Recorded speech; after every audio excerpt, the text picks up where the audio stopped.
Përforcimet që nisën nga fillimi i javës u intensifikuan ka fundi i saj. Vetëm të dielën, ish-presidentja Vjosa Osmani bëri të ditur 2 emra që u bashkua në garën e 7 qershorit. Në 20-shën e saj brenda lidhjes demokratike të Kosovës, do bëj pjesë ish analisti Visar Xhani e eksperti i shëndetësisë Besim Kodra.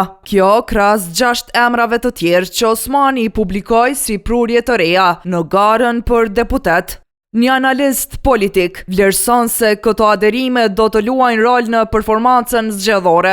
Rezultati kryesor i cili do të ndryshojë konstelacionet politike është Vjosa Osmani, e cila sigurisht se po hyn fuqishëm dhe do të ketë një ndryshim substancial në numrat që janë paraqitur nga zgjedhjet e fundit që u mbajtën pra me 28 dhjetor. Edhe Partia Demokratike e Kosovës bëri të ditur rishtazi se listës së saj janë bashkuar Shemsi Asharin nga shoqëria civile dhe psikologu Naim Telaku, krahas edhe Aida Dërgutit. Emrat e rinj konsiderohen se mund të jenë motiv që qytetarët të dalin në zgjedhje. Sigurisht se kjo do të ndikojë tashi, se për çfarë për mos do të ndikojë sigurisht se jo në një mos të madhe për faktin se elektorati është lodhur duke votuar në zgjedhje pas zgjedhje dhe për fatin e keq politik, pjesë e madhe e elektoratit është pothuajse dilitant, është bllokuar.